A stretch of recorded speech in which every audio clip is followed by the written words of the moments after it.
সবাইকে প্রীতি এবং শুভেচ্ছা জানাচ্ছি ইনসাফ বারাকা কিডনি এবং জেনারেল হাসপাতাল থেকে। আজকে আমার যে রোগী উনি হচ্ছে ইনসাফ বারাকারই স্টাফ এবং উনি হচ্ছে ফার্মেসির ইনচার্জ। কেমন আপনার কি সমস্যা ছিল ভাইয়া বলেন তো সালাউদ্দিন ভাই? আমার স্যার দীর্ঘদিন যাবত এই মাথা ব্যথা করে, নাক বন্ধ থাকে, ঠান্ডা গরম গায়ে কেমন জ্বর ভাব থাকে, কোন সময় মানে আমি মাথা কোন সময় ক্লিয়ার থাকে না, সব সময় অসুস্থ।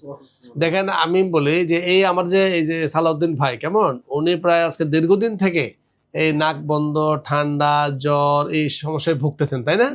এবং উনি অলরেডি কিন্তু 2-3 জন ডাক্তার দেখাইছেন, তাই না? দেখাইছেন, একবার অপারেশন হয়েছে জানি না, কিন্তু যাই হোক গত বৃহস্পতিবার আমি ভাইকে দেখলাম। দেখার পরে দেখেন আমার কাছে এটারও মনে হয়েছে যে তার সাইনোসাইটিস আছে। কেমন সাইনোসাইটিস থাকলে আমরা কিভাবে বুঝি যে সাইনোসাইটিস আছে? কেমন যে দেখুন এখানে এই যে এগুলো সালাউদ্দিন ভাই এই যে এই জায়গাটা আছে না, এই জায়গাটা এগুলো হলো সাইনাস, এগুলো হলো সাইনাস, বুঝছেন? যেমন এটা হলো ফ্রন্টাল সাইনাস। ফ্রন্টাল মানে কপালে থাকে। কেমন এই কালো, কালো মানে হচ্ছে ভালো, কালো সবসময় কিন্তু খারাপ না। কেমন সাইনাস যখন কালো থাকে তখন আমরা বলি এগুলি ভালো, মানে হচ্ছে এগুলোর মধ্যে বাতাস থাকার কথা। সাইনাসে নর্মালি কি থাকার কথা? বাতাস। কিন্তু এখানে বাতাস ঠিক আছে, অসুবিধা নাই, বাট নিচে নামেন। নিচে নামার পরে দেখেন এই এলো ম্যাক্সিলারি সাইনাস, এটা ম্যাক্সিলারি সাইনাস, এটা ম্যাক্সিলারি সাইনাস, এটা ম্যাক্সিলারি সাইনাস। কেমন দেখেন এই ম্যাক্সিলারি সাইনাসের মধ্যে কিন্তু আর বাতাস নাই ভাইয়া, দেখছেন? অল্প একটু কালো আছে, বাকিটার মধ্যে পুজ ভরা আছে, বুঝছেন?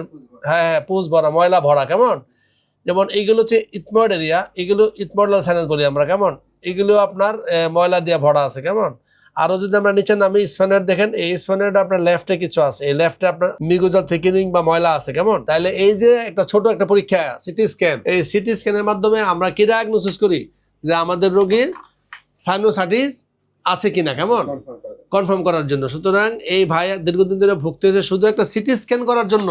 আজকে ওনার রোগটা এতদিন ধরে ডায়াগনোসিস হচ্ছে না। এবং এটা কেন হচ্ছে না, আমাদের অনেকেই ধরেন বিভিন্ন কারণে রোগীরাও বলে যে আসলে আমরা পরীক্ষা দেই। কেমন এটা একটা বদনাম আমাদের, যার জন্য আমার অনেক ডাক্তার ভাইয়েরাই এই পরীক্ষাটা দিতে চায় না। ওরা সব এক্সরে দেয় বা এমনি ওষুধ দেয়।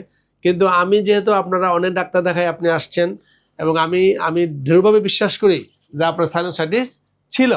এবং আমি আপনাকে বৃহস্পতিবার বললাম না যে আপনার সাইনোসাইটিস আছে, এবং আপনি পরীক্ষা করলেই দেখবেন আপনি রোগ ধরা পড়বে। কারণ আমি তো দীর্ঘদিন যাবত এই কাজ করি, আজকে প্রায় 27 বছর যাবত নাক কান গলা, 27 বছর ধরে নাক কান গলা কাজ করি।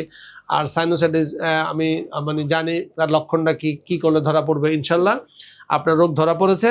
এখন আমরা আপনাকে চিকিৎসা দিব, কেমন কনজারভেটিভ ট্রিটমেন্ট দিব, 2-3 সপ্তাহ দিব। দিবার পরে আমরা আবার আপনাকে হয়তো সিটি স্ক্যান করাবো, করে যদি আপনি ভালো থাকেন তাহলে আমরা কিছু করবো না, কিছু ওষুধ দেবো। আর না থাকলে আবার হয়তো আপনাকে আবার ফেস জাতীয় একটা অপারেশন আছে, করে আপনি ক্লিন করতে হবে, কেমন ড্রেনেজ করতে হবে। হ্যাঁ আপনার সালাউদ্দিন ভাই আর মন খারাপ করার দরকার নাই, একটা হাসি দেন। ঠিক আছে, রোগ ধরা পড়াটা এলো ভাগ্যের বিষয়। কেমন ধন্যবাদ প্রিয় দর্শক, আপনারা এই ভিডিওগুলো সবাইকে দিবেন এবং আপনারা শেয়ার করবেন, তাহলে কিন্তু মানুষের কাছে যাবে। আসলে এই সমস্ত ভিডিও বেশি শেয়ার হয় না, বুঝছেন? শেয়ার হয় ধরুন নাচের ভিডিও, গানের ভিডিও, অন্যান্য ভিডিও শেয়ার হয়। এই সমস্ত ভিডিও কেউ শেয়ার করতে পছন্দ করে। যদি আপনার এই একটা শেয়ারের কারণে যদি 10টা রোগী উপকৃত হয়, তাহলে আপনারা সবাই ভালো থাকবেন আশা করি। হ্যাঁ আমাদের জন্য দোয়া করবেন, ভালো থাকবেন, শুকরিয়া।